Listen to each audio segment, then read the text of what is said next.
Hello students, welcome back on my channel. So ਅੱਜ ਆਪਾਂ ਗੱਲ ਕਰਾਂਗੇ ਜੀ एक क्लास बिगनर्स ਦੇ ਲਈ है, ठीक है, ਜਿਹਦੇ ਵਿੱਚ ਆਪਾਂ ਰਾਈਟਿੰਗ ਟਾਸਕ 2 ਨੂੰ ਚੰਗੀ ਤਰ੍ਹਾਂ ਐਨਾਲਾਈਜ਼ ਕਰਾਂਗੇ ਕਿ ਕੀ ਉਹਦੀਆਂ ਟਾਈਪਸ ਹੁੰਦੀਆਂ ਨੇ, ਹਾਊ ਟੂ ਐਕਸਪਲੇਨ them।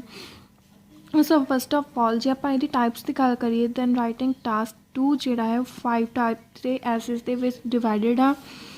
एक होंदा एडवांटेजेस एंड डिसएडवांटेजेस ऐसे, एक होंदा प्रॉब्लम एंड सोल्यूशन या फिर रीजन एंड सोल्यूशन ऐसे, एक होंदा डिस्कशन ऐसे, ओपीनियन ऐसे एंड डबल क्वेश्चन ऐसे। डबल क्वेश्चन ऐसे बहुत ही रेयर होंदा कि एग्जाम दे विच आवे, बट कुछ ना करने नाल इहदी प्रैक्टिस एक दो बार जरूर करो, ठीक है। समटाइम पता नहीं होंदा भी आ भी सकता है एग्जाम दे विच, बिकॉज ये भी टाइप हैगी है राइटिंग टास्क 2 दी। मोस्टली स्टूडेंट्स को इन्हां 4 ਦੇ ਬਾਰੇ ਹੀ ज़्यादा नॉलेज ਹੁੰਦੀ है, ठीक है। दैन सब तो पहलों आप इन्हां नूं देखते हैं कि स्ट्रक्चर अपना की हो रहा है। स्ट्रक्चर दे विच हुंदी सब तो पहलों इंट्रोडक्शन देनी हुंदी है, then VP1 VP2 and conclusion. Introduction दे विच फस्ट ऑफ ऑल आपां नूं जिहड़ी स्टेटमेंट दित्ती हुंदी है, ठीक है, उहनूं आपां रिफ्रेश करके लिखना हुंदा है, ठीक है। अपनी वो कैब यूज़ करनी हुंदी है। आपां सारा कुछ पढ़ांगे जी किद्दां आपां चंगी तरह इनूं एक्सप्लेन कर सकते हैं, ठीक है।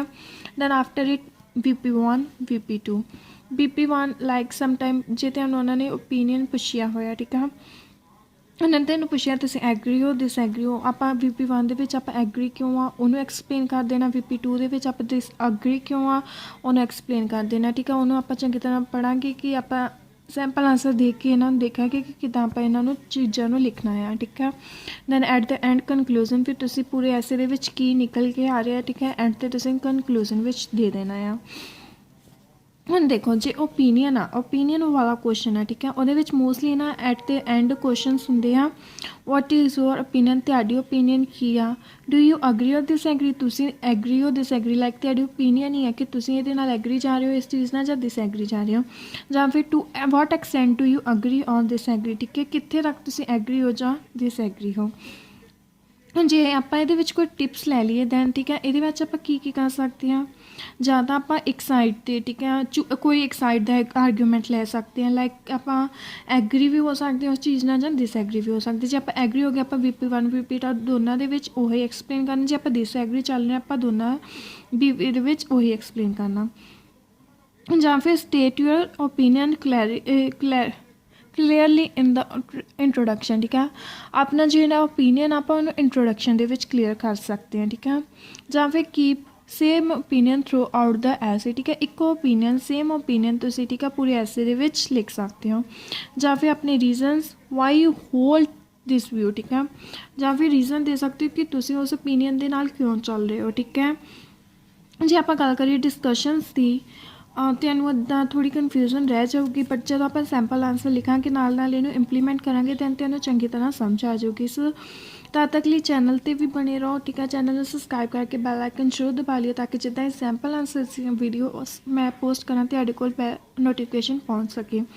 ਦੈਨ ਜੇ ਡਿਸਕਸ਼ਨ ਦੀ ਗੱਲ ਕਰੀਏ डिस्कशन ਦੇ ਵਿੱਚ ਬਹੁਤ ਸਾਰੇ ਆਰਗੂਮੈਂਟ ਹੁੰਦੇ ਆ, ਠੀਕ ਹੈ। ਕੋਈ ਡਿਸਕਸ਼ਨ ਹੁੰਦੀ ਹੈ, ਠੀਕ ਹੈ, ਵਨ ਪਰਸਨ ਕਹਿੰਦਾ ਨਹੀਂ ਅੱਧਾ, ਠੀਕ ਹੈ, ਦੂਜਾ ਪਰਸਨ ਕਹਿੰਦਾ ਨਹੀਂ ਅੱਧਾ, ਠੀਕ ਹੈ, ਠੀਕ ਹੈ। ਦੈਨ ਉਹਦੇ ਵਿੱਚ, ਠੀਕ ਆ, ਆਪਾਂ ਕੀ ਕਰ ਸਕਦੇ ਹਾਂ, ਆਪਾਂ ਜ਼ਿਆਦਾ ਬਹੁਤ ਸਾਈਡਸ ਦੇ ਨੂੰ, ਠੀਕ ਆ, ਆਰਗੂਮੈਂਟ ਨੂੰ ਡਿਵੈਲਪ ਕਰ ਸਕਦੇ। ਲਾਈਕ ਫਸਟ VP ਦੇ ਵਿੱਚ ਆਪਾਂ ਇਸ ਬੰਦੇ ਨਾਲ ਐਗਰੀ ਹੋ ਗਏ ਐਂਡ ਦੈਨ ਨੈਕਸਟ ਦੇ ਵਿੱਚ ਆਪਾਂ ਦੂਸਰੇ ਬੰਦੇ ਨਾਲ ਐਗਰੀ ਹੋ ਗਏ, ਠੀਕ ਆ। ਜਾਂ ਫਿਰ talk about the view you don't agri with first, ਠੀਕ ਹੈ। ਜਾਂ ਫਿਰ ਆਪਾਂ ਦੱਸ ਸਕਦੇ ਹਾਂ ਕਿ ਆਪਾਂ ਕਿਹਦੇ ਨਾਲ ਕਿਉਂ ਨਹੀਂ ਕਿਸੇ ਨਾਲ ਐਗਰੀ ਹੋ ਰਹੇ, ਕਿ ਫਸਟ ਦੇ ਨਾਲ ਕਿਉਂ ਨਹੀਂ ਐਗਰੀ ਹੋ ਰਹੇ, ਠੀਕ ਹੈ, ਉਹਨੂੰ ਆਪਾਂ ਐਕਸਪਲੇਨ ਕਰ ਸਕਦੇ ਹਾਂ। ਔਰ ਨੈਕਸਟ ਗੱਲ ਕਰ ਲਈਏ ਜੀ ਪ੍ਰੋਬਲਮ ਐਂਡ ਸੋਲਿਊਸ਼ਨ ਵਾਲੇ ਦੀ, ਠੀਕ ਹੈ। ਪ੍ਰੋਬਲਮ ਐਂਡ ਸੋਲਿਊਸ਼ਨ ਦੇ ਵਿੱਚ ਆਪਾਂ ਨੂੰ ਜਾਂ ਤਾਂ ਕਾਜ਼ਸ ਐਂਡ ਸੋਲਿਊਸ਼ਨ ਪੁੱਛਿਆ ਹੁੰਦਾ ਵੀ ਕੀ ਉਹਦੇ ਕਾਜ਼ਸ ਆ ਐਂਡ ਉਹਦੇ ਸੋਲਿਊਸ਼ਨ ਕੀ ਹੋ ਸਕਦੇ, ਜਾਂ ਫਿਰ ਉਸ ਚੀਜ਼ ਦੀਆਂ ਪ੍ਰੋਬਲਮਸ ਕੀ ਆ ਜਾਂ ਰੀਜ਼ਨਸ ਕੀ ਆ, ਦੈਨ ਉਹਦੇ ਕਾਜ਼ਸ ਕੀ ਆ, ਠੀਕ ਹੈ। ਦੈਨ ਉਹਦੇ ਵਿੱਚ ਆਪਾਂ, ਠੀਕ ਹੈ, ਕਿ ਆਪਣੇ ਕੀ ਟਿਪਸ ਹੋ ਸਕਦੀਆਂ ਆ। ਜਾਂ ਤਾਂ don't list lots of causes and solution, ਇੱਦਾਂ ਨਹੀਂ ਕਿ ਆਪਾਂ 5-6 ਕਾਜ਼ਸ ਜਾਂ ਸੋਲਿਊਸ਼ਨਸ ਹੀ ਦੱਸ ਦਈਏ, ਠੀਕ ਹੈ, ਜਿਹਨਾਂ ਵੀ ਮਤਲਬ ਜੀ ਲਿਖੀ ਜਾਈਏ, ਠੀਕ ਹੈ, ਜਿਹਨਾਂ ਦਾ ਕੋਈ ਮੀਨਿੰਗ ਨਾ ਹੋਵੇ। ਇੱਕ ਚੀਜ਼ ਬਿਲਕੁਲ ਧਿਆਨ ਵਿੱਚ ਰੱਖਣੀ ਹੈ, ਦੈਨ ਜਦੋਂ ਆਪਾਂ ਐਕਸਪਲੇਨ ਕਰ ਰਹੇ ਹਾਂ, ਠੀਕ ਹੈ, ਫਾਲਤੂ ਦੀਆਂ ਚੀਜ਼ਾਂ ਨਹੀਂ ਲਿਖਣੀਆਂ ਜਿਹਨਾਂ ਬਾਰੇ ਆਪਾਂ ਨੂੰ ਨੌਲੇਜ ਨਹੀਂ, ਠੀਕ ਹੈ। पूरा रैलेवेंस आंसर होना चाहिए ठीक है, जोड़ा कि अपनी ऐसे दे नाल मैच कर रहा हो। ठीक है, चूज जस्ट 1 और 2 एंड डिवेलप दैम फुली। ठीक है, कोई एक या 2 कॉजेज लै लो, उन्होंने चंगी तरह एक्सप्लेन करो। ठीक है, उन्हों का रीजन दसो, कॉज दसो। ठीक है, उन्हों का आइडिया नू एक्सप्लेन करके एंड एग्जाम्पल भी दे सकते हैं। ठीक है, then be sure to link of each problem and cause and its solution. ठीक है, जे कोई प्रॉब्लम है दैन आप सोल्यूशन भी मैंशन करना। दैन इदा ना हो कि आप प्रॉब्लम कोई होर दे रही है, सोल्यूशन कोई होर लिख दी है। ठीक है, सो इन्हों दोनों के भी लिंक बना के चलना, प्रॉब्लम कॉज एंड सोल्यूशन दे विच। ठीक है, then next advantages and disadvantages. ये क्वेश्चन होंगे आ, what are the advantages and disadvantages? Do you think the advantages outweigh disadvantages? ਜਾਂ ਫਿਰ discuss the advantages and disadvantages and give your opinion। ਇੱਕ ਦੇ ਵਿੱਚ pros and cons, pros ਹੁੰਦੇ ਆ advantages and disadvantages ਨੂੰ ਆਪਾਂ ਕਹਿ ਦਿੰਦੇ ਆ cons।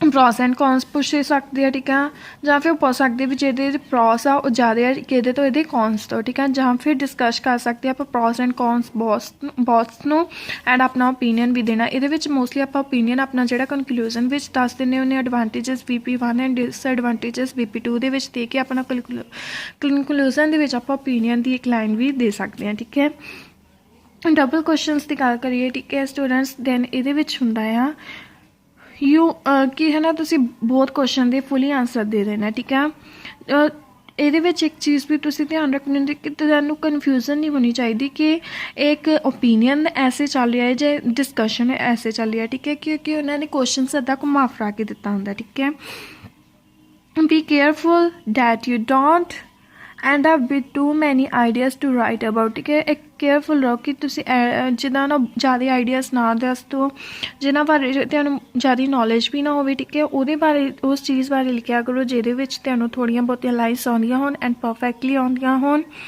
ਸੋ ਇਸ ਕਲਾਸ ਦੇ ਵਿੱਚ ਇੰਨਾ ਹੀ, ਅਗਲੇ ਕਲਾਸ ਦੇ ਵਿੱਚ ਆਪਾਂ ਮਿਲਾਂਗੇ ਸੈਂਪਲ ਆਂਸਰ ਦੇ ਨਾਲ। ਤਬ ਤੱਕ ਕੇ ਲਈ ਪਲੀਜ਼ ਚੈਨਲ ਨੂੰ ਸਬਸਕ੍ਰਾइब जरूर कर लियो। वीडियो जो बढ़िया लगी दैन लाइक शेयर करना ना भूलिए। Thanks for watching this video.